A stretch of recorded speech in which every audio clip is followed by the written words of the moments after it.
Despite the edict passed at Nicaea, not all the legions disbanded their librarius.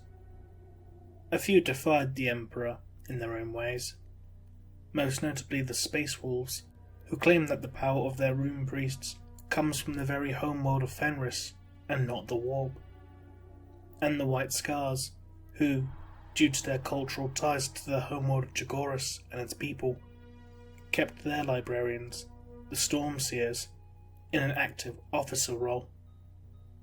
Jagatai Khan was not pleased by the Emperor's decree, but agreed to try and at least limit the active combat role of the Stormseers by utilizing their talents in a similar manner to their Legion's navigators and astropaths.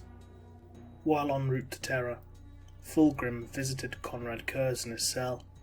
It was there that Kurz told his brother of the constant mental barrages he suffered of visions of the future, of how his soul was tortured by his own psychic ability, and how he felt his mind was slowly fracturing. Fulgrim took pity on his brother and agreed to be his brother's confidant. Fulgrim was told by Conrad that he did what he did, not through sickness of mind or finding a perverse pleasure in spreading fear, but that he did what he did for peace and justice. Pharismanus and the Iron Hands would be ordered by the War Master Rogol Dawn to head to the Kuta system, leaving the Emperor's Children Legion alone to escort the Night Lord's Primarch back to Terra to stand trial. Ferris and Fulgrim would exchange their sorrowful farewells, and the two brothers vowed to meet again to fight alongside one another once more.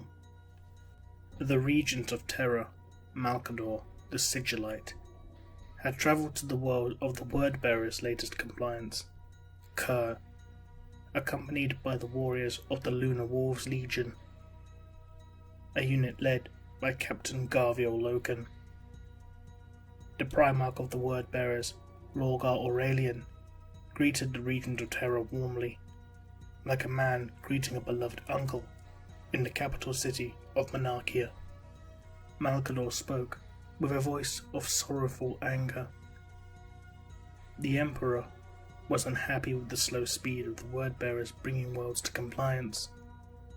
Malkador had come to personally ascertain why.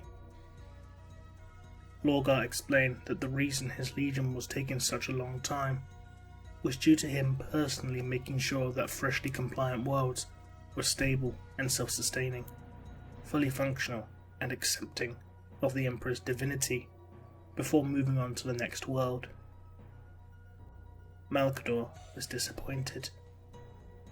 He once again repeated to the Primarch that the purpose of the Great Crusade was to bring the truth of knowledge and reason to humanity, not to replace false gods with a new one.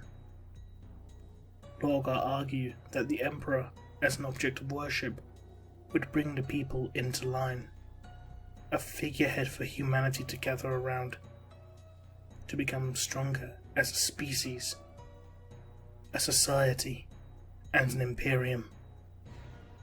Malkador shook his head sadly.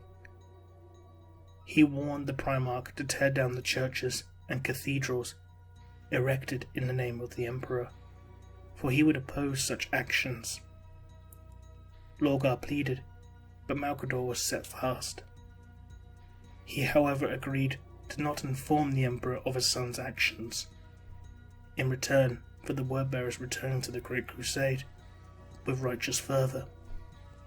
As the Sigillite left the world, Lorgar felt himself at a crossroads. He loved his father, worshipped him as a living god. His heart was torn, for his father would project being a subject of religious devotion, despite deserving to be one. He ordered his legion to make preparations to leave for the next battle zone, but the churches of the Emperor would remain intact. This way, at least, the souls of the people on the worlds made compliant by the Wordbearers would be safe from the horrors that haunt the darkness For the Emperor protects.